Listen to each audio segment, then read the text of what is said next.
오늘 읽은 본문을 중심으로 갚을 수 없는 은혜라고 하는 제목으로 부활주일 예배 말씀을 함께 나누겠습니다.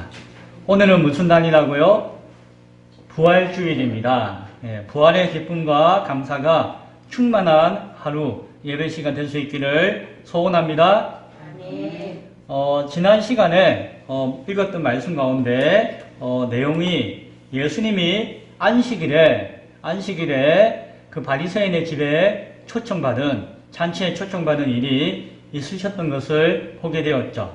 그때에 예수님께 시비 걸려고 엿보던 율법 교사들과 바리새인들의 의도를 예수님은 아시고 그들에게 대응하심으로 말미암아 한마디도 시비하거나 말하지 못하도록 하신 것을 우리가 보았습니다. 그리고 거기에 함께 초대받은 많은 사람들의 모습을 보면서 다 서로 높은 자리, 좋은 자리만 앉고자 하는 모습을 보면서 예수님께서는 자기를 높이는 자는 낮아지고 자기를 낮추는 자는 높아지리라 라고 하는 권면의 말씀을 주셨던 것을 기억합니다. 그리고 또한 그 잔치에 초청한 주인의 입장에서 당신들이 누군가를 초청하려고 한다면은 이러해야 합니다 라고 하면서 항상 명심하기를 나에게 갚음을 주는 사람을 초청하는 것이 아니라 나에게 유익이 되어지고 내가 판단하는 사람이 아니라 어찌 보면은 아무도 초청해 주지 않는 사람, 가난한 자들과 몸 불편한 자들과 저는 자들과 맹인들과 같이 갚아줄 것이 아무것도 없는 그들을 초청하는 것이 결국 그 초청하는 주인에게 복이 될 것이다 라고 하는 말씀을 주셨어요. 이런 말씀을 쭉 주고 있는 상황 가운데서 오늘 말씀이 이어지고 있는데 그때에 함께 초청받은 자리에 있던 한 사람이 예수님께 이런 이야기를 합니다. 아마 그 사람은 예수님의 제자는 아니었던 것 같아요. 그 자리에서 예수님이 하시는 이야기를 듣고 난 다음에 뭔가 깊은 깨달음과 감동을 얻었던 것 같아요. 그래서 예수님 앞에 무릇 하나님의 나라에서 떡을 먹는 자는 복이 있도다 라는 이야기를 예수님 앞에 이야기합니다. 그래서 자기는 세상에 얽매여서 살았고 세상의 가치와 기준을 따라서 살고자 했는데 예수님의 말씀을 들어보니까 하나님 나라의 가치와 기준은 우리가 생각하는 것과 참 다르네요. 참 내가 이 땅에서 비록 먹고 살아도 하나님 나라의 가치와 그 기준에 따라서 먹는 것은 그것이야말로 정말 복된 것인가 봅니다 라는 이야기를 예수님 앞에 고백하는 것이 자기 감동받았고 깨닫는 것을 예수님 앞에 고백하는 것이었죠. 예수님은 그 이야기를 들으시고 이제 오늘 저와 여러분이 나누게 되어질 이 비유의 말씀을 해주십니다. 예수님께서 먼저 뭐라고 이야기를 하시는 거 하니 옛날에 이야기는 없죠. 어떤 사람이 큰 잔치를 베풀었다라고 이야기해요. 그리고 그 잔치에 많은 사람들을 초대하였다라고 이야기해요. 그러니까는 아마 이 주인이 얼마나 큰 힘이 있는 사람인지 몰라도 아마 큰 잔치를 베풀어가지고 아마 아무개 다 초대를 한 것 같아요. 초대를 해서 그 이야기를 시작합니다. 지금 이 이야기를 듣는 사람은 잔치에 초대받은 사람들이잖아요. 그러니까 잔치 이야기 하시네 하면서 더 실감나게 예수님의 이야기를 들을 수가 있겠죠. 당시에는 잔치에 초청할 때는 두 단계를 거치게 되어집니다. 두 단계를 거치게 되어지는데요. 먼저 잔치가 일어나기 훨씬 전에 먼저 초청장을 보냅니다. 초청을 합니다. 그러니까 임 아무개님 이제 다음 주에 우리 집에서 이런 잔치가 있습니다. 그러니까 그날 되면은 바쁘시더라도 꼭 참석해가지고 이 잔치를 빛내어 주십시오 라고 초청장을 보내거나 초대를 딱 하는 것이죠. 자, 언제 한다라고 하면은 그러면 이 아무개 그 이웃은 그래요. 그날 내가 잔치에 가겠습니다 라고 답변을 해요. 그러면은 그것이 처음 초청하는 거예요. 처음 잔치가 일어나기 전에. 그리고 난 다음에 한 번 더 초청합니다. 그건 언젠가 하니 잔칫날. 이제 잔칫날 이른 아침부터 막 준비하겠죠. 어제부터 막 했던 거, 막 아침에 끓이고 볶고 삶고 자리를 만들고 테이블을 깔고 보자기를 덮고 그릇을 닦고 막 준비하면서 그때에 또 이제 종을 보내는 거예요. 그때 초청했던 사람들에게. 두 번째 초청하는 사람은 누군가 아니, 앞서 먼저 초청을 해가지고 그때에 예, 그때 제가 가겠습니다 라고 답했던 사람들 있잖아요. 온다고 했던 사람들, 약속한 사람들, 그 사람들을 향해서 그 사람들 집으로 두 번째 가는 거예요. 종이 가가지고 오늘 잔칫날입니다. 아시죠? 오늘 잔치를 막 준비하고 있으니까 이제 시간 되시면 어서 잔치에 오십시오 라고 종을 보내요. 이렇게 잔치를 하면은 두 번 초청을 하는데 한 번은 훨씬 전에 초청을 먼저 하고 그리고 그때 오겠다라고 약속한 사람들, 그 사람들을 향해서 잔칫날 당일날 아침에 이제 가서 두 번째로 이제 잔치 열렸습니다. 이제 지금 오시면 됩니다 라고 하는 초청이 있는 것이었습니다. 최종적인 두 번째 초청이죠. 그래서 잔칫날 초청하는 사람은 이미 오기로 약속한 사람들이에요. 처음 오라는 사람들이 아니에요. 그러니까 예수님께서 오늘 주인이 모든 것을 다 준비하고 초청하였다라고 이야기할 때에 이 초청은 두 번째 초청을 이야기하는 것이죠. 많은 사람들이 그 약속을 지키겠다라고 했는데 그런데 오늘 성경을 보니까 무슨 일이 일어났습니까? 7절에 보니까 잔치할 시각에 그 청하였던 자들에게 종을 보내어 이르되 오소서 모든 것이 준비되었나이다 이야기했죠. 두 번째 초청을 했죠. 그랬더니 18절에 보니까는 모두가 다 일치하게 동일하게 사양하였다라고 이야기해요. 약속을 어겼다라는 거예요. 처음에 아무개 온다고 하셨고 박아무개 정아무개 임아무개 온다고 했는데 당일날 못 온다는 거예요. 그래서 오늘 100명이 초청해서 100명이 온다고 했으니까는 100인의 자리를 만들고 100인분의 음식을 딱 준비했는데 못 온다는 거예요. 여러 사람들이 못 온다는 거예요. 그 예약을 했는데 못 가면 그걸 뭐라고 하죠? 노쇼라고 하죠. 노쇼. 예약제. 우리 여기 친정엄 맛집에 가려면 예약해야 되잖아요. 그러면 몇 시에 가겠습니다 하면은 미리 음식을 준비하고 딱 했는데 예약을 해놓고 안 가요. 그럼 어떻게 되죠? 차려놓은 음식이 물론 재활용할 수도 있겠지만 그러면 안 되니까 버려지게 되잖아요. 음식이 다 식어버리게 되잖아요. 다른 사람이 올 수도 있었는데 내가 간다고 해가지고 다른 사람은 못 오게 했는데 그 사람 올 수 있는 것도 내가 막아버린 꼴이잖아요. 그러면은 이 잔치에 참여한 사람에게 못 가면 노쇼를 하면은 이거 참 낭패겠죠. 그런 일이 오늘 이 잔칫날 일어나게 되었다라고 이야기합니다. 어떤 사람은 이렇게 이야기해요. 제가 밭을 샀습니다. 밭을 저기 송전리에 100평을 사가지고 내가 이제 저거 산다고 얼마나 고생했는데 이제 저 밭에 가서 이제 잔금도 줘야 되고 또 밭도 이제 돌봐야 되고 말뚝도 박아야 되고 밭을 사가지고 가봐야 됩니다 하고 이유를 댔습니다. 자신의 재산을 관리하는 것이 중요하잖아요.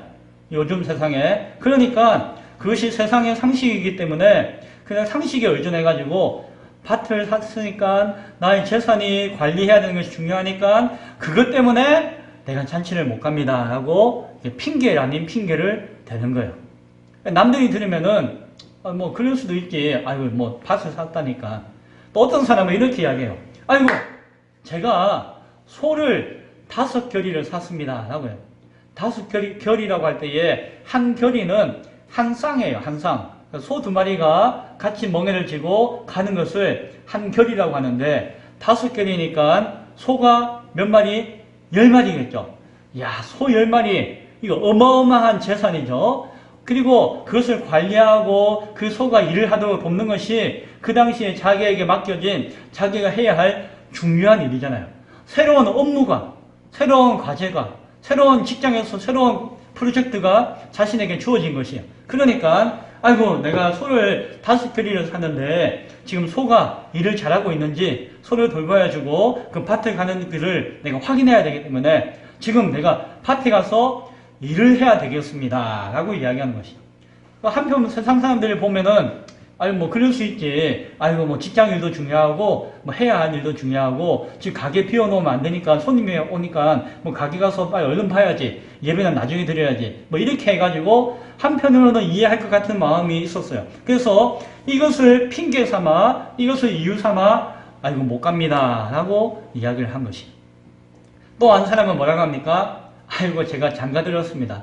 제가 지난주에 초청은 제가 한 달 전에 받았는데 제가 2주 전에 장가를 갔습니다. 장가를 갔더니 지금 뭐 이것저것 신혼살림 준비하고 뭐 이렇게 또 부인하고 이야기하고 뭐 할 게 많아가지고 잔치에 가가지고 지금 참여할 그 마음의 여유가 없네요. 내가 장가 갔으니까 내가 그냥 좀 가족을 챙겨야 되니까 잔치에 못 갈 것 같습니다. 라고 또한 이유 아닌 이유를 대는 것이었어요. 자, 아파트 사고, 서로를 시험하고, 가정을 챙기는 거, 중요한가요? 중요하지 않은가요? 중요하죠. 자기 재산을 관리하는 거, 자기 재산을 잘 관리하는 거, 내가에게 맡겨진 일, 급한 일을 막 처리하는 거, 중요하죠. 내 가정과 내 가족들을 돌보는 거, 중요하죠.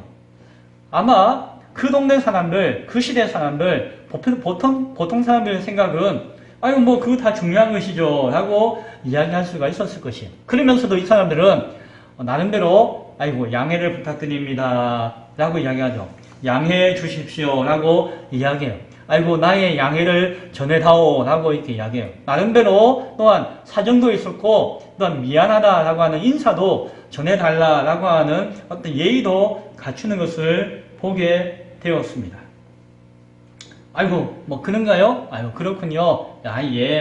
뭐 충분히 그렇게 세상적으로는 이해할 수 있다는 것이죠. 그런데 그 소식을 듣고 난 다음에 주인의 반응은 어땠을까요? 주인은 아유 그래? 아유 그럴 수 있지 뭐 이렇게 이야기한 것이 아니라 진노하였다라고 해요. 진노하였다. 주인은 분을 내고 화가 나고 노를 발하였다라고 이야기한다는 것이죠. 왜 그랬을까요? 이 주인은 알았다는 것이에요. 뭘요? 그것이 다 핑계고 변명이라는 것. 잔치를 초청한 주인을 거절하는 것이고 한편으로는 자기를 물먹이는 것이다 라는 마음과 생각을 주인은 가졌던 것 같아요. 의도를 했든 의도하지 않았든 그 이유가 합당하든 아니든 그것과 상관없이 겉으로는 아주 신사적이고 고상하고 아주 상식적인 이유와 핑계를 대었지만 그 중심을 알고 있던 주인은 그 이유를 그 마음을 알고 있던 주인은 자신의 초대를 거절했던 그 사람들에 대해서 노한 마음을 감출 수가 없었다는 것입니다. 자신을 무시하고 자신을 거절하는 처사가 참으로 불편하고 힘들게 느껴졌다라고 하는 것이죠. 이미 초청했을 때에 안 간다고 했으면 다른 사람을 초청했을 것인데 자기가 간다고 했거든요. 그래서 이미 약속을 했는데 그 약속을 일방적으로 어긴다라고 하는 것은 이 주인 입장에서는 참 답답하고 안타깝고 화나는 일이었다라고 하는 것을 이야기해주고 있는 것 같아요. 잔치가 다 준비되었어요. 다. 자리도 준비되어지고 음식도 준비되어지고 다 준비가 되었어요. 그리고 약속을 이미 약속을 했고 초청을 했고 절차를 다 밟았고 자신도 믿었고 잘 알고 있다라고 생각하고 신뢰할 수 있다라고 생각했는데 마지막 순간에 그들은 오지 않았다는 것입니다. 앞에 이유를 들었던 3명만 안 왔을까요? 아니에요. 이런 저런 이유 때문에 많은 사람들이 그날 잔치에 참여하지 못했던 것이에요. 뭐 한두 사람 못 오면은 그러려니 했겠지만 그 많은 사람들이 거의 대부분이 그날 잔치에 못 오고 못 온다라고 이야기했다는 것이에요. 뭐 어떤 사람이 이렇게 이야기할 수 있습니다. 아이 주인이 뭐 심보가 못 됐든지 주인이 뭐 문제가 있으니까 사람들이 그렇게 많이 안 오는 것이겠지 라고 이야기할 수도 있을 것이야. 그러면 아예 처음부터 약속을 안 해야죠. 그렇죠? 그것은 이유가 아니라고 생각해요. 왜냐하면은 약속을 이미 했기 때문에 그것은 아마 그 당시에, 그 시대에, 그 상황에서의 분위기였던 것 같아요. 분위기. 그때 분위기가 뭔가 하니, 약속을 했고, 주인의 어떤 초청이 있다 하더라도, 그거보다도 내 일이 급하면은, 내 유익이 먼저다라는 그 시대적인 상황과 분위기가 있었다는 것이. 그래서 많은 사람들이 누군가 약속하고 잔치에 참여해서 가는 것, 그것보다는 당장 급한 게 먼저고, 또한 그것이 뭐 주인집에 내가 안 가면은 나에게 손해볼 건 뭐 없다. 뭐 주인이 뭐 좀 손해보거나 뭐 그렇지. 뭐 그거는 주인 사정이고 나와는 상관없다라고 하는 이기적이고 자기 중심적인 생각 가운데 판단하고 그렇게 행동해버리는 것에 대해서, 그렇게 이유를 대고 핑계하는 것에 대해서 그 시대의 사람들은 아유 뭐 그럴 수도 있지라고 하는 분위기가 있었던 것 같아요. 그러니까 그런 분위기 가운데 한두 사람도 아니고 많은 사람들이 그 주인과의 약속을 그냥 쉽게 저버리는 현상이 그 시간에 나타났다라고 하는 것을 보게 되어집니다. 주인은 참 당황스럽기도 하고 분하기도 하고 안타까워하기도 했을 것입니다. 배신감을 느꼈겠죠. 그런데 더 이상 오지 못하겠다라고 하는 그 사람들에 대해서 주인은 미련을 두지 않았어요. 왜? 그들의 마음을 다 알았기 때문에. 그 사람이 정말 사정이 있는 것이 아니라 오고자 하는 마음이 없었다. 오고 싶은 마음이 없었고 자기 이익이 나의 약속보다도 먼저다라고 하는 것을 판단을 했기 때문에 더 이상 다시 초청하거나 알고 왔으면 좋겠거나 하지 않았어요. 그 마음 가운데 이미 판단을 했기 때문이었어요. 그리고는 이제 주인은 뭐라고 하는 거니? 종들에게 그렇구나 참 내가 후회된다. 자, 이제는 저 시내에 나가가지고 거리에 있거나 골목에 가가지고, 그전에는 나이가 알던 사람들, 무슨 부자들, 나의 친척들, 나의 형제들, 뭔가 나와 유익을 나눌 수 있는 사람들, 이 사람들을 초대했다면은 이제는 이왕의 잔치가 벌어졌으니까 저 시장이나 골목에 나가가지고 가난한 사람들, 몸이 불편한 사람들, 맹인들, 저는 사람들을 데리고 오라라고 주인이 이야기를 하는 것을 듣게 되어집니다. 이 이야기 들으니까 뭔가 딱 생각나죠? 뭡니까? 앞에서 예수님이 잔치를 베푸는 사람들은 이런 사람들을 초청하는 것이 복되다. 갚을 것이 없는 사람을 초대하는 것이 정말 복된 것이다 라고 이야기한 적이 있잖아요.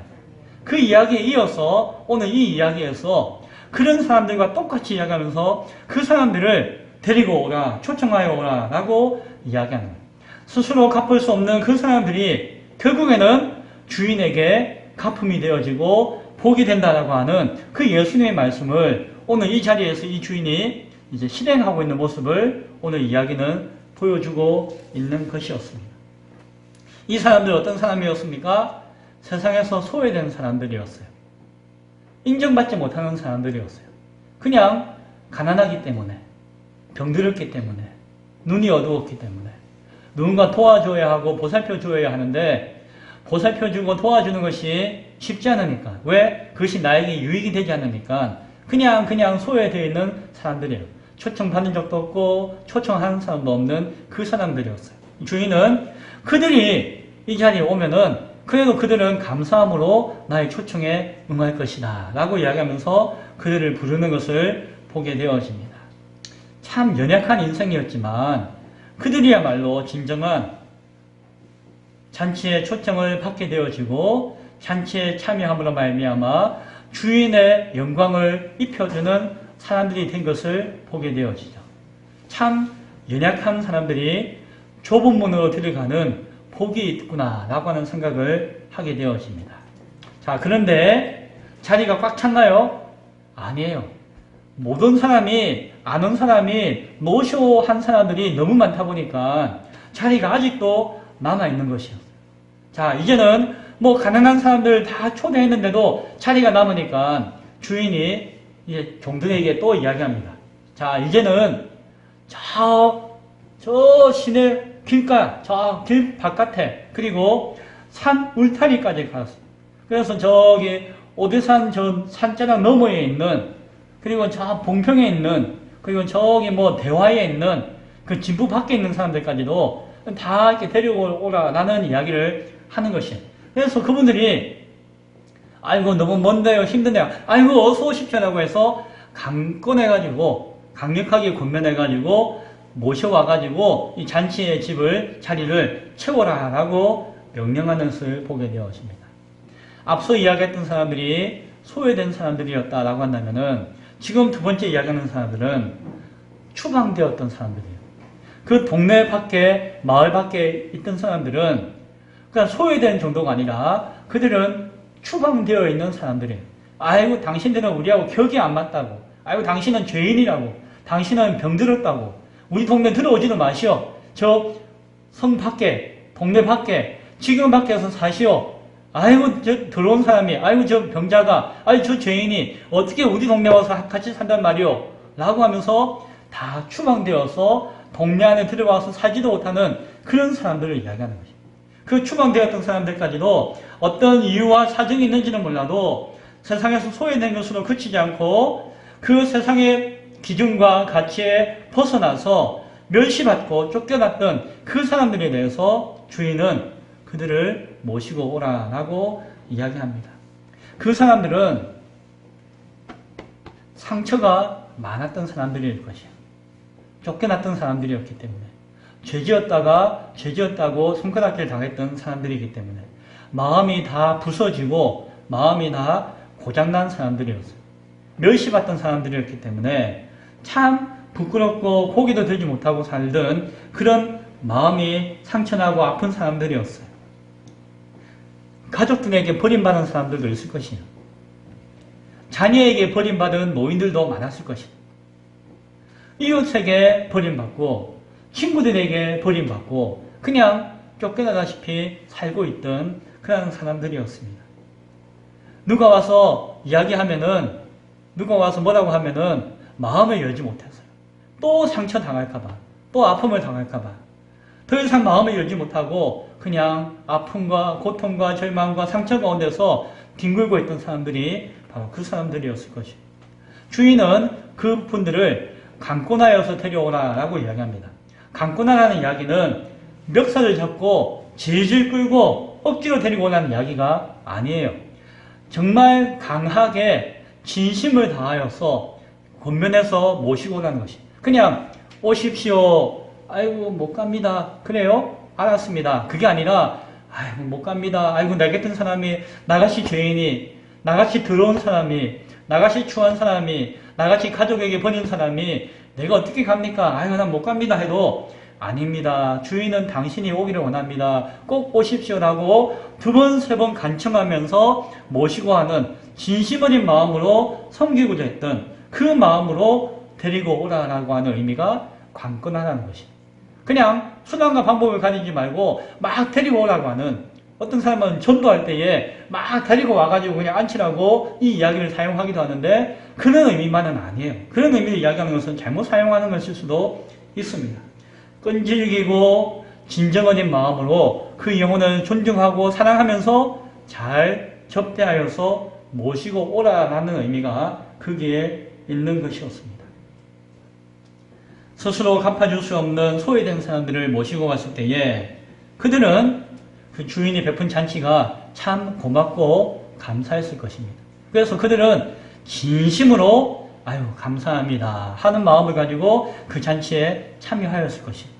그 추방당하고 아픔을 당했던 그 사람들을 그냥 오라고 해도 못 갑니다 하는 사람들을 이렇게 어루만지고 보살피고 마음을 다해서 강권하여서 모시고 와가지고 자리에 잔치에 딱 앉혀놓으면은 그 사람들은 아이고 내 평생에 이런 날도 다 있네. 아이고 참 나를 인간 취급해주는 이런 상황도 다 있네 라고 하면서 정말로 진심으로 감사하며 위로받으며 그 마음의 상처가 치료되는 역사를 그 잔치에서 경험하였을 것입니다. 어찌 보면 그 잔치는 앞에 초청했던 사람들이 아니옴으로 말미암아 더 값지고 더 풍성하고 더 귀한 잔치가 되었을 것입니다. 진정한 감사와 기쁨으로 그 잔치가 가득 채워지게 되었어요.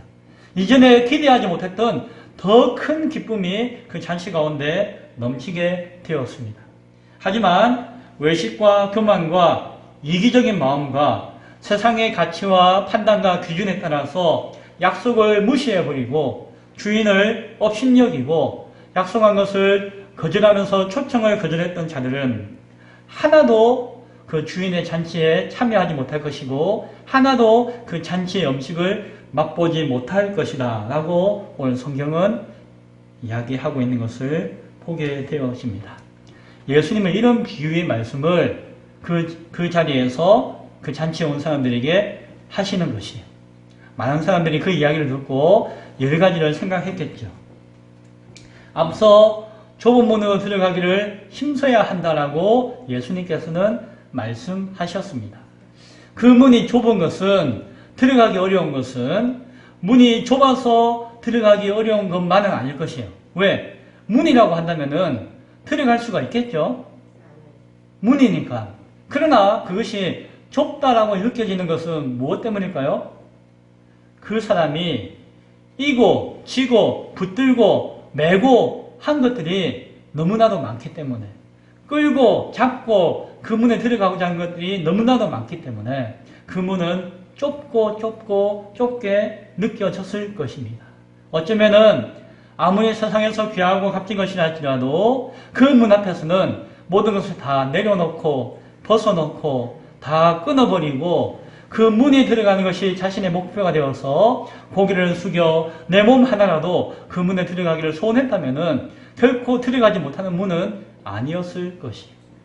오늘 마치 주인이 그 문에 초청하는 것과 같은 초청을 주었음에도 불구하고 여러 가지 합리적인 이유와 핑계로 말미암아 거절했던 사람들은 어찌면은 그 문에 들어가지 못하는 사람들의 모습이 아닌가 하는 생각을 하게 되어집니다. 저 최근에 계룡에 가서 배우는 시간을 가집니다. 새벽에 막 달려가면은 가는 데 3시간, 올 때는 천천히 오면 뭐 4시간이 걸리죠. 7시간에 왕복하면서 또 차비 기름값도 만만치 않겠죠. 시간과 비용이 만만치 않은데 나름 기도하는 가운데 하나님의 뜻이 있다는 확신이 있어서 순종하는 마음에 가게 돼요. 그래서 제가 제 형편과 제 생각에 가고 말고를 생각하면은 안 가는 것이 당연한 것인데 그래도 하나님이 가는 것을 원하신다는 마음이 있어가지고 그런 거 생각하지 않고 가는 것이죠. 그래서 20주간 이렇게 약속이 되었는데 한 3분의 1이 지난 것 같아요.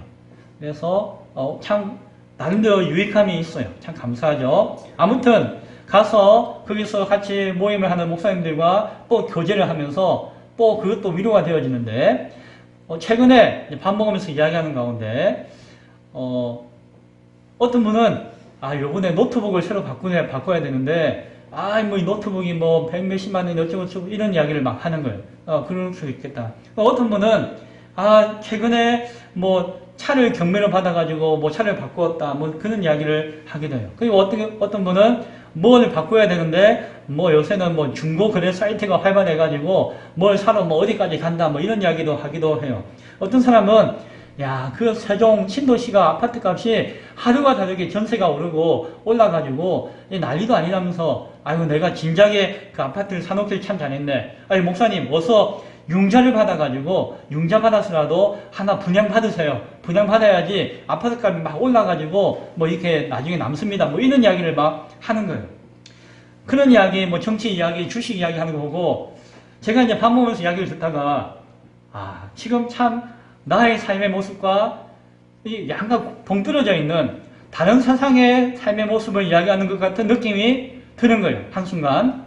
그런 마음이 들으면서 여러 가지 생각이 들었는데 저는 뭔가 하나를 위해서 사명감 가운데 가는데 또 어떤 분들은 지각하는 분도 계시고 가까이 뭐 1시간도 안 걸리는 와가지고 지각하는 분도 계시고 어떤 분은 밥 언제 먹나 그렇게 이야기하시는 분도 계시고 어떤 분은 피곤하네 빨리 마치고 갔으면 그렇게 막 이야기하는 분도 계세요. 저는 힘들게 왔다 갔다 하기 때문에 하나라도 뭔가 이렇게 하는 간절함이 있는데 전혀 마음이 다른 거예요.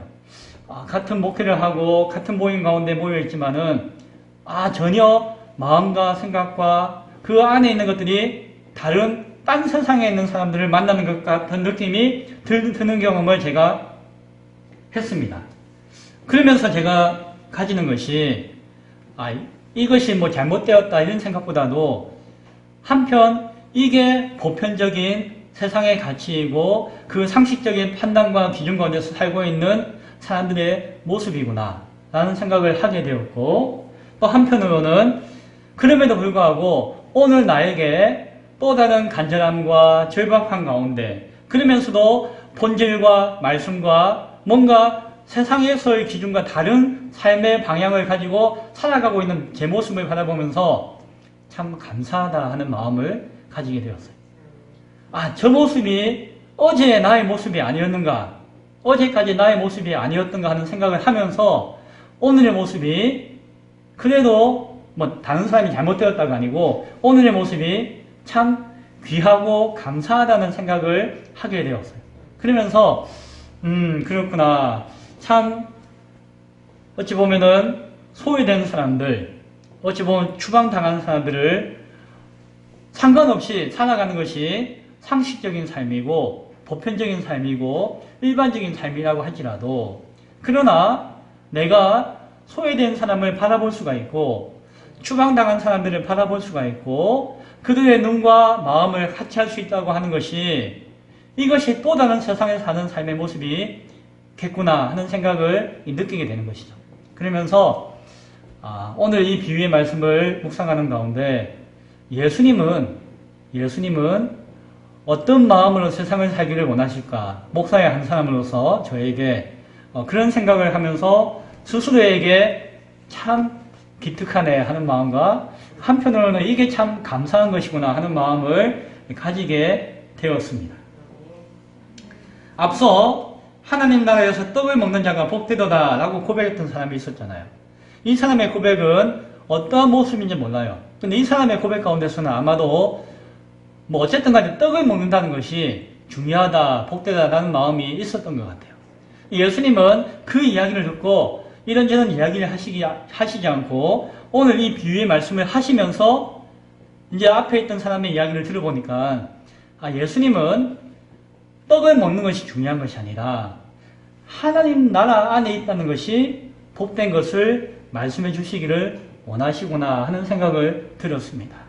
우리는 세상에서 떡을 먹든 어디서 떡을 먹든 하나님 나라에서 떡을 먹든 떡을 먹는 것이 복되지라고 생각하지만 우리 주님의 마음은 이 세상 가운데서 떡을 먹는 것이 중요한 것이 아니라 네가 하나님 나라 안에 거하고 있고 그 나라의 백성으로서 보고 생각할 수 있느냐를 복되다라고 여기시는 것이구나 라는 깨달음을 이 말씀 가운데서 가지게 되어집니다. 밭을 사는 거, 재산 관리하는 거 중요하죠. 그리고 뭐 자기가 해야 할 일, 뭐 직장 생활 중요하죠. 그리고 가정을 꾸리고 또 어떤 인간관계를 가지는 거 중요하죠. 그러나 그것이 보편적으로 중요한 것이고 상식적인 것이지만, 그러나 그것보다도 우선하여서 바라보며 생각하며 나아가기로 나는 우리 주님의 마음이 있다라고 하는 생각을 하게 되어집니다. 맺은 언약을 소중하게 여기고 세상의 지혜와는 다른 하나님 나라의 지혜를 얻고 구하기를 원하는 뜻이 이 말씀 가운데 부르는 초청하는 이 주인의 마음 가운데 있는 주님의 음성이 아닌가 하는 생각을 하게 되어집니다. 갚을 것도 없고 부족하고 연약한 가운데 있지만 그 가운데 부르심을 받았어.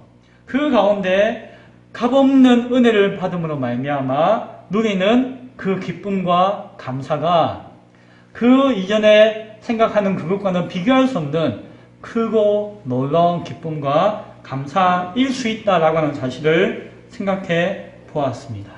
자신의 넉넉함에 취해 있음으로 말미암아 주인의 초청에 대한 감사와 귀함을 잊어버리는 자보다도 현재의 부족한 가운데서도 그 초청과 청함에 대해서 진심으로 기뻐하며 감사할 수 있는 것이 정말 하나님의 나라를 바라보는 이 땅에 살아가는 사람의 삶의 모습이 아닌가 하는 생각을 하게 되어집니다. 오늘은 부활주일입니다. 예수님의 부활을 역사적으로 고증하고 기념하고 설명하고 알고 고백하고 깨닫고 하는 거 귀하죠. 그러나 그것만으로 그치면은 아무 의미가 없는 것이, 그 부활하심으로 말미암아 우리에게 주어진 그 하나님의 나라의 잔치를 바라볼 수가 있어야 할 줄로 믿습니다. 그 나라 앞에, 그 부르심의 음성 앞에 내가 온전히 전적으로 순종하며 따르는 삶의 모습이 우리 가운데, 교회와 성도들의 마음 가운데 있는지를 살필 수가 있어야 할 것입니다. 그리고 그 부르심 앞에 내가 모든 것을 내려놓고 좁은 문이나마 기쁨으로 감사함으로 들어가고자 하는 모습이 있는지가 중요할 것입니다. 부활을 통해서 문은 열렸고 우리에게 잔치의 부르심은 우리에게 주어졌지만 그 잔치의 청함을 듣지 않고 거절한다거나 다른 것으로 말미암아 들어가지 못한다면은 그 부활을 아무리 노래하고 찬양하고 그것을 칭송한다고 한들 나와는 상관없는 것이 될 수 있음을 우리는 생각해야 할 것입니다. 물론 우리가 살아가고 있는 이 세상의 가치와 기준과 삶의 모습도 우리가 무시할 수는 없습니다. 그들 가운데 하나님의 구원의 음성이 들려져야 하고 그들 가운데 살고 있는 사람들 우리는 초청하고 권면해야 할 것입니다. 그러나 하나님의 나라와 의를 향한 부르심을 거절하는 핑계나 이유로서 그러한 세상의 가치를 삼는다고 하는 것은 또 다른 이유이며 결국에는 그것이 주인의 진노의 이유가 될 수 있다는 것을 오늘 말씀을 통해서 깨달을 수 있기를 바랍니다. 오늘 살아가면서 우리는 무엇을 붙들고 있습니까? 어디에 머물러 있습니까? 어디에 덧입고 있습니까? 그것이 세상의 기준과 가치에 머물러 있고 붙들려 있는 것이라고 한다면은 다시 한 번 더 우리 주변의 것들을 다 생각해 볼 수가 있어야 할 것입니다. 예수님의 부활이 나의 부활이 되기 위해서는 예수님이 당하셨던 고난과 십자가가 나의 고난과 십자가가 되어야 할 것입니다. 그거 없이 부활의 기쁨과 영광만을 찾겠다고 하는 것은 오히려 초청에 응한다고 하면서 결정적으로 가지 못하는 자들의 모습과 다를 바가 없다라고 하는 것을 우리는 생각해야 할 것입니다. 아이고 양해를 구합니다. 양해를 구합니다. 아무리 고상하게 변명한다 할지라도 그 잔치에 참여하지 않는다라고 한다면은 아무런 의미가 없는 인생이 될 수 있다는 것을 우리는 기억해야 할 것입니다. 부활주일 아침에 부활의 기쁨을 노래하는 가운데 값없이 주시는 우리 주님의 우리가 갚을 수 없는 그 은혜를 깊이 묵상할 수 있는 이 아침이 되었으면 합니다. 그리고 그 은혜에 진심으로 감사하며 기뻐하며 그 진심의 감사를 이웃들에게 나눠줄 수 있는, 부활의 기쁨을 나눠줄 수 있는 귀한 우리의 믿음의 삶이 될 수 있기를 간절히 축원드립니다. 기도하겠습니다.